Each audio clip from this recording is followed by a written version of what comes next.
Hey, what's going on, ladies and gentlemen? My name is Rage, and we are back today with the full gameplay here of Nodes 5 and Nodes 9, respectively, for the Shadow King Trials Legendary event at difficulty 15. So, I do want to showcase for you that this does work without all characters being gear tier 19.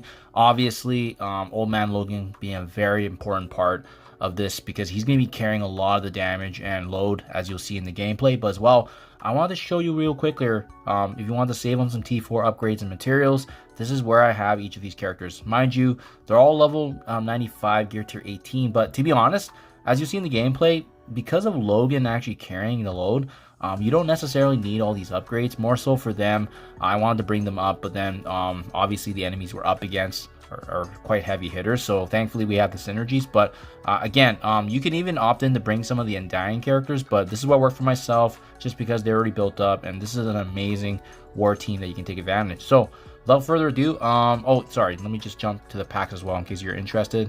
I've done all the packs except for the HP bonuses, so 20%, 30%, but otherwise everything else has been fully utilized. So let's get right into it, starting off with Node 5 here. Now, I won't lie, this did take a few resets to make sure that the RNG is there because we're up against a Kestrel and as well a Spider Weaver, so there's a chance that they can actually wipe out your team because of the fact that they can kill characters while revived. So I started things off actually with Old Man Logan's ultimate here, just because he's spreading that beautiful amount of debuffs across the board with some ability blocks. Now, this is the RNG part, where dependent on how these enemies are going to be attacking your enemies, whether it's AI driven and so forth, but sometimes they finish off my panda pool, sometimes they kill Deadpool. As you'll see right there, the Spider Weaver almost gets my panda pool, but so as long as both Kestrel and Weaver not hitting the same character, you should be okay. Now, the second hard part about this node is that you have to essentially waste all of Spider Weaver's charges, right? Nothing's going to actually stick until we actually get rid of the charges, and then Old Man Logan obviously doing his magic. So thankfully he's gaining a lot of ability energy when he's doing this, but yeah, like I said, this part you may have to reset a few times. It worked for me after 3 or 4 times resetting, so didn't take me long, but more so just making sure that none of your synergies and your enemies, obviously your allies being kept alive here. So it sucks. So most of our abilities are going to miss. I wasted an ability there. It is what it is. I thought it was actually going to land, but hopefully you guys don't make that same mistake. But in the meantime, I casted my Old Man Logan special there too because I wanted to make sure he had the revive, so I intended for him to miss his attacks. It's unfortunate, but oh, sorry, I meant I use his ultimate there just to try to do some damage. Now, finally, when all the charges are off, you should be able to use Panda Pool there to trigger his ultimate, and now it's actually going to replenish your entire Mercs for Money team, and we can do a little bit of magic now because we're spreading the ability blocks there with Death Pool. But make sure now that we have the charges off that we're going to be going for both Weaver as well as Kestrel. Those two characters have to be taken down as soon as possible because of the fact that they can kill characters or prevent or revives from happening. But again, once those charges are off Weaver, it's the Old Man Logan show. He can absolutely just wreak havoc on this. So their enemy death pool spawn, I decided to use mine to actually just one-shot her, so that way she's not also using her abilities on us, especially with her obviously killing our allies there. So in the next wave here with Val, she's definitely going to be a high priority target, but after that, I mean, it's pretty smooth sailing in this wave. So again, I think the challenge with this node specifically is just making sure that you get the right RNG at the beginning, but you can see how smooth it is now. And similar strategy that we've kind of employed in anything we do in terms of going through the harder content for PvE is that when you're getting closer to the finishing wave here, make sure you're trying to conserve some of your abilities, right? We do wrap things up here with a Kang that does spawn with Ultron. Not a big deal. I recommend using the stun on Kang just to make sure he stays put with the trauma.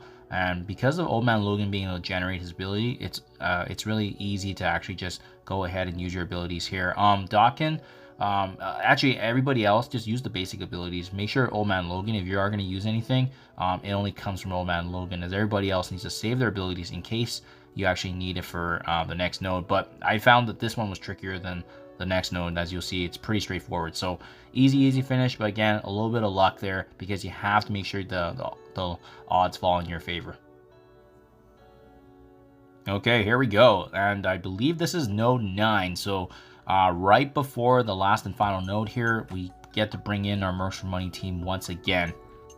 And to be honest, I don't think there's a lot of issues with this one. It would have been nice to have death pool charges at the beginning to wipe out Nova there, but otherwise, I mean, you don't really need any kind of planning. Go ahead. Just do your magic here, Old Man Logan's ultimate. He's going to wreak havoc on this team. But yeah, this just does not have the same severity as we faced in the first node because of the fact that these enemies really, they can't really do much against this team, right? Even though we don't have the war bonuses, we have the fact that we can come back alive. Our characters, almost all of them have a revive mechanic. So really just make sure that you're targeting characters like Cloak. If he lands his debuff, as you can see right there, it doesn't even matter because Old Man Logan's likely going to get his turn. I think controlling Cosmo is a really good one, as you see, preventing her from being able to provide some additional cleanse or sustain for the team. And really make sure that you are at least somewhat focusing on Nova, because if he gets his special and ultimate off, obviously that hurts the team. But yeah, not much to worry about here. Even if some of your team members get taken down, not an issue, because Old Man Logan can probably solo the majority of this node, and as well as these different waves that come. So yeah, you don't really need the Undying team. This Mercs for Money team is more than enough. Next wave spawns, we do the same thing as before. Activate the ultimate ability, just spreading debuffs across the board. It doesn't matter if dodges, they're not going to get through Old Man Logan. That's why that Spider Weaver in the node 5, that was an interesting one because all the abilities were missing. So that was the only advantage they had against this team. Otherwise, they're not getting through Old Man Logan with the number of debuffs he casts. So I definitely see this being trickier if you don't have Old Man Logan, even if you have the rest of the Mercs for Money team, just because you can see how impactful he is, right? He can solo basically most of it. Undying would be a different story because you have to invest in characters at lower star levels. And again, just because folks may not have access to those shard levels, even despite how powerful Zombie Scarlet Witch is, this is just the more accessible team. Last and final wave here, we do get to use our signature Death Pool Strike once again on the enemy, and then, like I said, it's the Old Man Logan show. Just go ahead, hit auto, use his abilities. It's super straightforward here. Nothing to really write home about. It's going to be an easy finish here. Yeah, I don't know. I just feel like this node was just kind of put together lazily because we just have absolutely no issues whatsoever, no RNG whatsoever. And again, this will be the last one here before the big Annihilator / Illuminati. So there you guys have it. Nodes 5, Nodes 9 with the Mercs for Money team. Again, Old Man Logan leading the charge with a little bit of that luck needed in that first node. Hopefully this is helpful, guys. Good luck in your guys' push here for Shadow King. And again, this is on difficult 15 with the majority of the packs activated. Thank you for your time as always, and I'll catch you guys in the next one.